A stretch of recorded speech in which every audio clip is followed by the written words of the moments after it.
Hello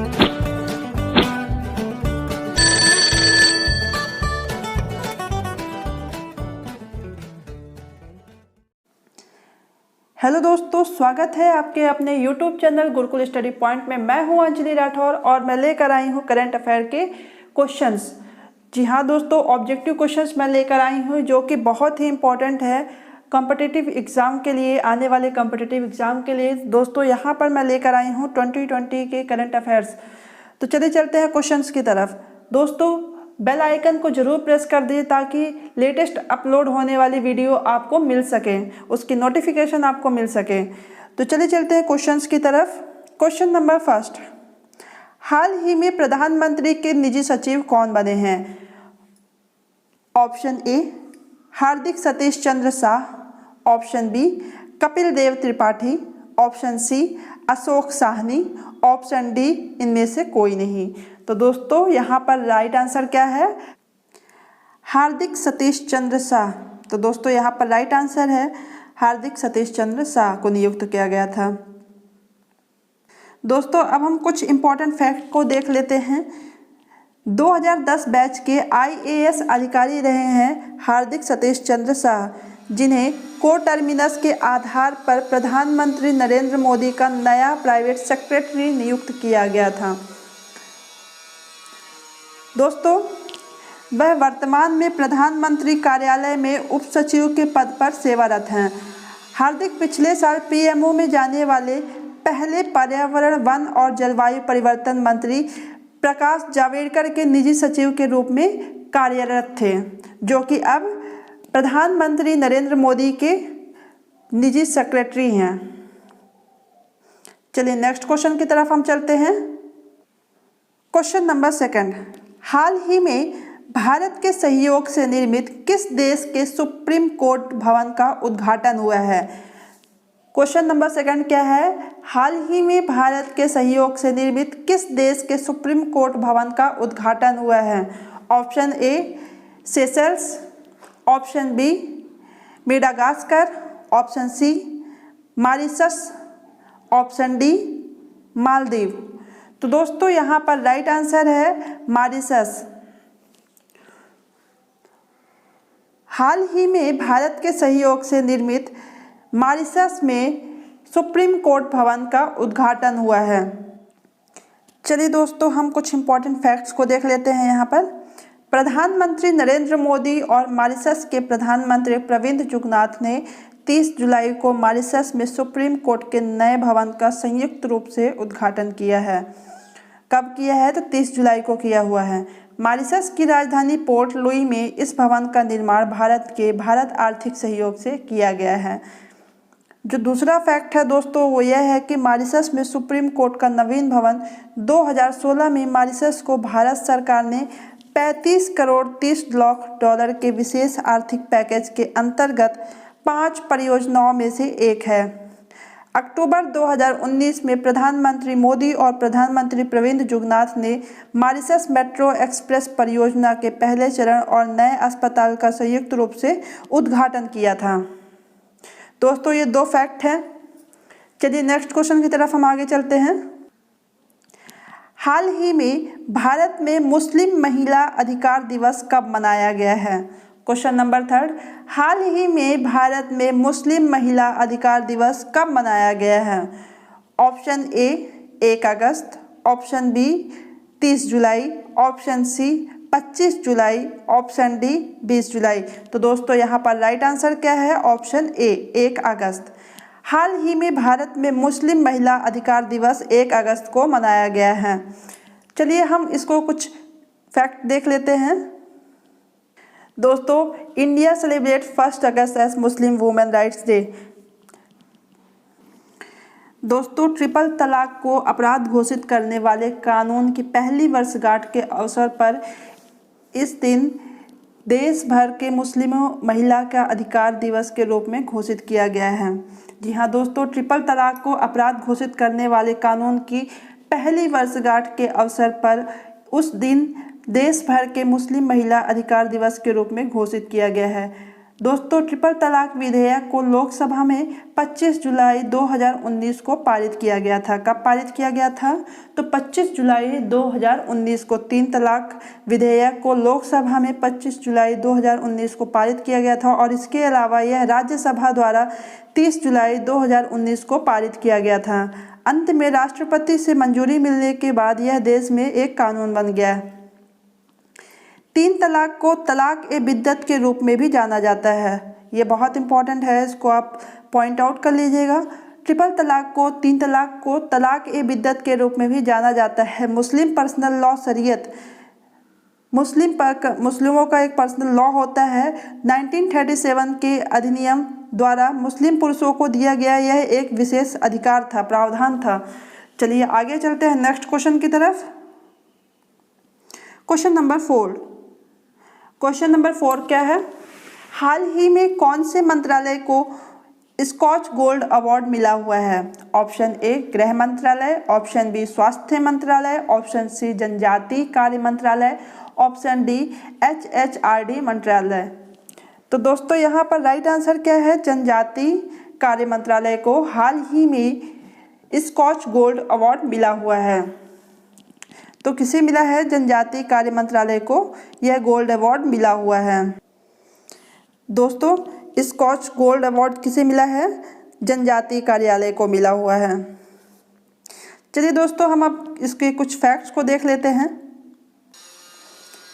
दोस्तों जो पहला फैक्ट है वो यह है कि स्कॉच गोल्ड अवार्ड आदिवासी मामलों के मंत्रालय मोटा को सक्षम IT योजनाओं के माध्यम से आदिवासियों के सशक्तिकरण परियोजना के लिए प्रदान किया जाता है। तो दोस्तों ये क्यों प्रदान किया जाता है स्कॉच गोल्ड अवार्ड? तो दोस्तों आदिवासी मामलों के मंत्रालय को सक्षम IT योजनाओं के माध्यम से आदिवासियों के सशक्तिकरण परियोजना के लिए प्रदान किया जाता है scotch gold award.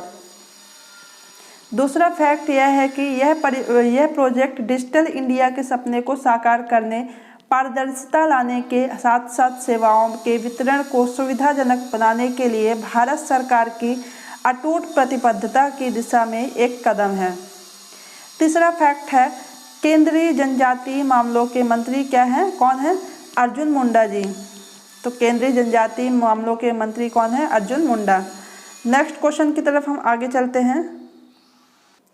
Question number 5। हाल ही में 29 जुलाई को मनाए गए वैश्विक बाघ दिवस पर जारी रिपोर्ट के सर्वाधिक बाघ किस राज्य में बताए गए हैं? Option A Madhya Pradesh, option B Karnataka, option C Uttar Pradesh, option D Gujarat. तो दोस्तों हाल ही में 29 जुलाई को मनाए गए वैश्विक बाघ दिवस पर जारी रिपोर्ट के अनुसार सबसे ज़्यादा बाघ मध्य प्रदेश में पाए गए हैं यहाँ पर सबसे ज़्यादा बाघ। एक और क्वेश्चन बन सकता है दोस्तों कि इंटरनेशनल टाइगर्स डे कब मनाया जाता है? तो 29 जुलाई को मनाया जाता है। चलिए दोस्तों हम कुछ फैक्ट्स के बारे में बात कर लेते हैं। केंद्रीय पर्यावरण, वन और जलवायु परिवर्तन मंत्रालय ने हर साल 29 जुलाई को मनाए जाने वाले वैश्विक बाघ दिवस की पूर्व संध्या पर अखिल भारतीय बाघ अनुमान सर्वेक्षण 2018 की रिपोर्ट जारी की है। दूसरा फैक्ट है दोस्तों मध्य प्रदेश में देश में बाघों की सबसे अधिक संख्या 526 है और कर्नाटक में बाघों की संख्या 524 है और उत्तराखंड में 442 बाघ है यहाँ पर। नेक्स्ट क्वेश्चन की तरफ हम आगे चलते हैं। Question number 6। हाल ही में अरब देश के पहले परमाणु रिएक्टर जिसने अपना ऑपरेशन शुरू किया है उसका नाम क्या है? Option A Barakah, option B अलसमरानी, ऑप्शन सी अलबलूसी, ऑप्शन डी यमन। तो दोस्तों यहाँ पर राइट आंसर है बाराकाह। हाल ही में अरब देशों के पहले परमाणु रिएक्टर जिसने अपना ऑपरेशन शुरू किया है उसका नाम है बाराकाह।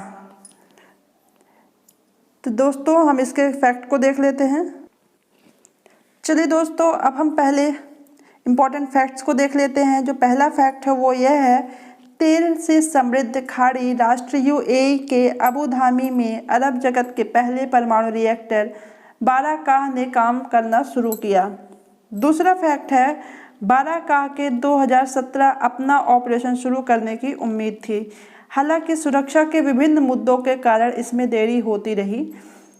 तीसरा फैक्ट है, अमीरात न्यूक्लियर एनर्जी कॉरपोरेशन (इनेक) और कोरिया इलेक्ट्रिक पावर कॉरपोरेशन के एक संयुक्त उद्यम में विकसित इस रिएक्टर का अर्थ है अरबी में आशीर्वाद। चलिए नेक्स्ट क्वेश्चन की तरफ हम आगे बढ़ते हैं। क्वेश्चन नंबर 7, हाल ही में सऊदी अरामको कंपनी को पीछे छोड़कर कौन सी कंपनी सबसे मूल्यवान लिस्टेड कंपनी बन गई है? Option A Microsoft, option B Facebook, option C Apple, option D Samsung. तो दोस्तों एप्पल सऊदी अरामको कंपनी को पीछे छोड़कर सबसे ज़्यादा मूल्यांकन लिस्टेड कंपनी बन गई है। एप्पल कंपनी जो है तो वो सब कंपनियों को पीछे छोड़कर सबसे ज़्यादा मूल्यांकन लिस्टेड कंपनी बन चुकी है। अब हम इसके कुछ फैक्ट्स को देख लेते हैं। सऊदी अरामको को पीछे छोड़कर एप्पल कंपनी दुनिया की सबसे मूल्यवान लिस्टेड कंपनी में पहले स्थान पर पहुंच चुकी है। हाल ही में एप्पल कंपनी के शेयरों में 10% तक की ज़बरदस्त बढ़ोतरी हुई है और इसके संस्थापक है स्टीव जॉब्स और इसका मुख्यालय जो है वो है वाशिंगटन, अमेरिका में। नेक्स्ट क्वेश्चन की तरफ हम चलते हैं। क्वेश्चन नंबर 8, हाल ही में नटेशा की मूर्ति चर्चा में है। यह किस राज्य के मंदिर से संबंधित है? Option A Rajasthan, option B Madhya Pradesh, option C Kerala, option D Bihar. तो दोस्तों यहाँ पर राइट आंसर है ऑप्शन ए राजस्थान। हाल ही में नटेशा की मूर्ति राजस्थान राज्य से संबंधित है। चलिए दोस्तों हम कुछ इसके फैक्ट्स को देख लेते हैं। दोस्तों ये नटेशा की मूर्ति है जो कि राजस्थान के मंदिरों से संबंधित है। चलिए दोस्तों हम कुछ इंपॉर्टेंट फैक्ट्स को देख लेते हैं। पहला जो फैक्ट है वो ये है कि नटेशा की मूर्ति राजस्थान के बरौली के घाटेश्वर मंदिर से संबंधित है। यह एक दुर्लभ बलुआ पत्थर की मूर्ति है जो कि 22 साल बाद भारत लौट रही है, जिसे 1998 में देश से बाहर तस्करी कर लाया गया था।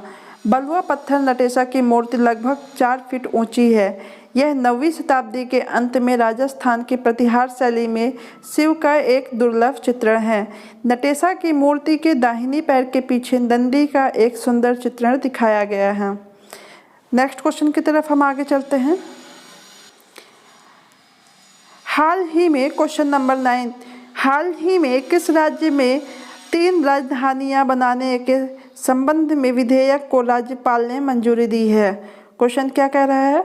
हाल ही में किस राज्य में 3 राजधानियां बनाने संबंधी विधेयक को राज्यपाल ने मंजूरी दी है? Option A Andhra Pradesh, option B Telangana, option C Karnataka और ऑप्शन डी क्या है अरुणाचल प्रदेश।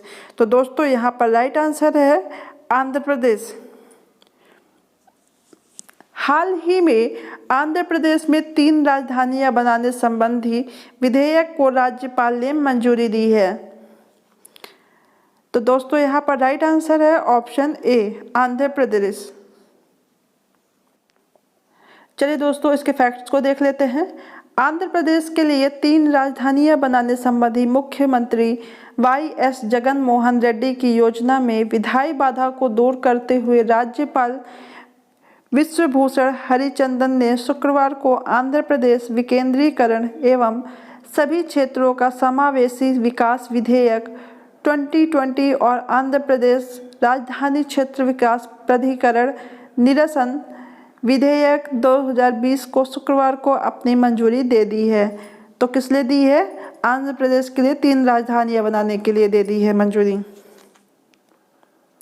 नेक्स्ट क्वेश्चन की तरफ चलते हैं। Question number 10।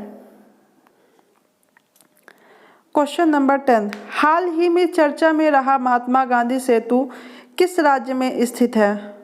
Option A Gujarat, option B Bihar, option C Rajasthan, option D Uttar Pradesh. तो दोस्तों यहाँ पर राइट आंसर है ऑप्शन बी बिहार।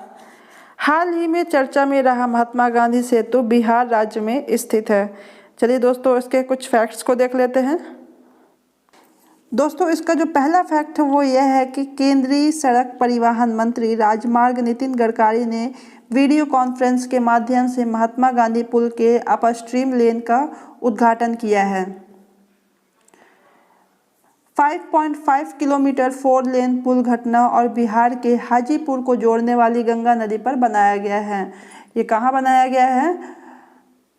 तो बिहार के हाजीपुर के जोड़ने वाली गंगा नदी पर बनाया गया है यह पुल। इस पुल का पुनर्निर्माण कार्य वर्ष 2017 में शुरू हुआ था।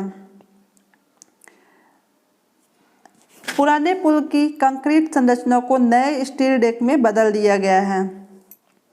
तो दोस्तों आज के लिए सिर्फ इतना ही। नेक्स्ट वीडियो में हम जल्द ही मिलेंगे नए क्वेश्चंस के साथ। तो चैनल को सब्सक्राइब करिए, वीडियो को लाइक करिए और शेयर करना ना भूलें। Thank you so much.